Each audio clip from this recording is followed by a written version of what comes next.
How dare you say no to my mother, you useless girl? My husband yelled, smashing a plate over my head during a family gathering, because I refused to sign my apartment over to his mom or pay her $1,200 every month. The crack of ceramic against my skull was louder than his screaming. Food slid through my hair, gravy dripping down my neck. For seconds, nobody moved. His mother clutched her pearls. His sister smirked into her phone, already recording. His cousins stared at their plates. My own parents? They weren't there. He hadn't allowed them to come.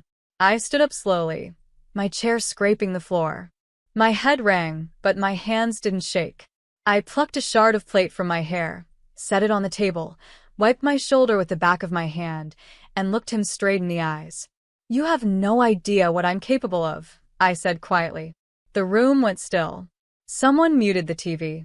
Even the ceiling fan sounded too loud. Hi, everyone, my name is Aria Cole. I'm 27. For 2 years, I've been the polite wife, the one who cooks, cleans, smiles in photos, and pays everyone's bills while they call me ungrateful. I bought my apartment before I met him, with double shifts and no help. His mother calls it our family asset. I call it the last thing tying me to myself. Standing there with gravy on the floor and shards on the table, I finally understood. This wasn't a marriage. It was a hostile takeover. And I was done being the silent shareholder. My husband, Ryan, blinked at me like he didn't recognize the woman standing in front of him. Maybe he didn't. He'd only ever known the version of me he could control. His mother, Eleanor, scoffed loudly. Oh, please, Aria. Don't act dramatic. Ryan barely touched you. Now sit down and sign the transfer papers like a good daughter-in-law. Her voice sliced through the room. Ryan stepped closer, jaw tight. You embarrass my family tonight. You will sign the apartment over. You're living in our house now. What's the point of keeping it? I tilted my head. You mean the apartment I bought? Furnished?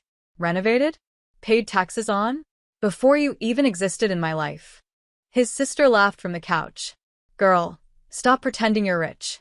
That tiny apartment isn't going to save you. I turned to her. It saved me once. It will save me again. Eleanor slammed her hand on the table. We raised you better than this. A wife shares everything. You didn't raise me, I said.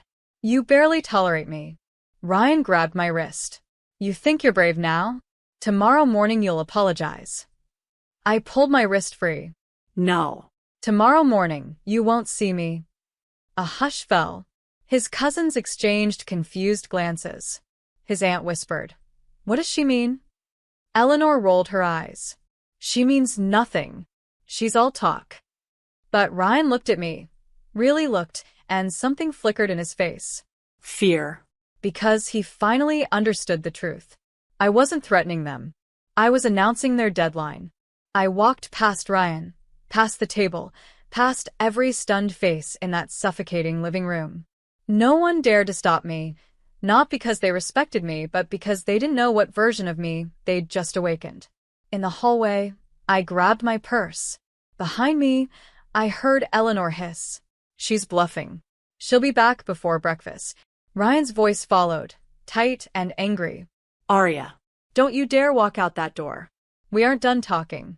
I turned slowly. Oh, we're done, Ryan. You just don't realize it yet. His jaw clenched. You're being emotional. No, I said. I'm being strategic. He blinked, confused, irritated, threatened.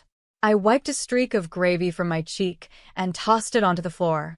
You wanted my apartment? You wanted my money? You wanted control? I stepped closer, lowering my voice. Then you should have figured out who owns the house you're living in. Eleanor snorted. Sweetheart, this house is in my son's name. I smiled. That's what you think. They froze. Ryan's cousin whispered. Wait, what does she mean? Ryan stepped toward me, but his confidence shook. Aria, what are you talking about? I leaned in, voice soft as ice. When we got married, your credit score was 520. Your debt was drowning you. Your loan applications kept getting rejected. I tapped my temple. Remember who signed the mortgage? Who's the primary? Who's the legal owner? Ryan's face drained of color. Eleanor choked. You're lying. I shook my head. No. I'm the one who saved you. I bought this house with my money. I let you put your name second out of kindness. The room erupted into whispers. Ryan's lips trembled. Arya, we can talk about this. I opened the door. No, I said. You can talk to the eviction notice. The cold night air hit my face as I stepped outside, finally breathing for the first time in months. I didn't rush. I didn't cry. I didn't even look back. Inside, voices exploded. Eleanor screeched, You let her buy the house? Are you insane? Ryan barked. It's our house. She wouldn't dare. She just did, someone whispered. The door slammed shut behind me. I walked to my car, unlocked it, and sat inside, hands steady on the wheel. My mind wasn't quiet. It was calculating. For 2 years, I had paid every mortgage installment, every bill, every grocery trip, every repair. Ryan's family treated me like a bank account with legs. And I let them. Because I thought marriage meant patience. But now? It meant paperwork. I started the car and drove straight to the only person who'd never failed me. My grandmother, June. Her porch light was still on when I arrived. She opened the door, took one look at me, and said only one thing. Tell me what they did. So I did. Every plate, every insult, every demand for money, every attempt to force me into signing away my apartment. Grandma didn't gasp. She didn't judge. She just listened. When I finished, she walked to the kitchen drawer, pulled out a thick folder, and placed it in my hands. I've been waiting for the day you'd finally stop trying to please people who don't deserve you, she said. Inside this folder is everything you need. I opened it slowly. Bank statements, house ownership documents, marriage contract copies, screenshots she'd collected from the family chat, and one bright yellow sticky note on top. Eviction process, start here. I looked up at her. Grandma smiled like a woman who is done playing nice. It's time, she said. You take back your life. I didn't sleep that night. I sat at Grandma June's kitchen table with a cup of chamomile tea and the eviction folder spread open like a battle map. Grandma sat across from me knitting, calm as a general watching her soldiers prepare. You know, she said, not looking up, Ryan's mother has been bragging for months. She told the neighbors you'd eventually hand them the apartment because you knew your place. I let out a slow breath. She thinks owning me is her birthright. Grandma smirked. She's about to learn ownership requires receipts. By 5 a.m., everything was ready. Paperwork, bank statements, proof of payments, legal ownership documents, and the eviction notice. Clean, sharp, perfect. I showered, changed clothes, tied my hair back, and stared at my reflection. No fear. No hesitation. Just purpose. At 7:12 a.m., I parked in front of the house, my house, the one Ryan boasted about providing, even though he couldn't afford a lawnmower without my bank card. I walked to the door and rang the bell. Through the window, I saw panic. Ryan rushing down the stairs. Eleanor pulling a robe around herself.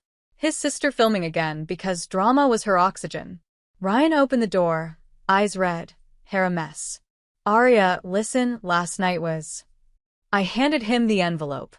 He blinked down at it. What's this? Legal notice, I said flatly. You, your mother, and your sister have 30 days to vacate my property. Eleanor shoved him aside. This is ridiculous. You can't do this. I looked her dead in the eye. Oh, I can. I stepped forward. And I already did. The entire hallway fell silent. Then Eleanor's face shifted, not to anger, to fear. Eleanor's voice wobbled, the first crack in her porcelain confidence. You wouldn't dare force family out on the street. I tilted my head. You stopped being family the moment your son broke a plate over my head. Ryan's face twisted. I said I was sorry. You didn't apologize, I corrected calmly.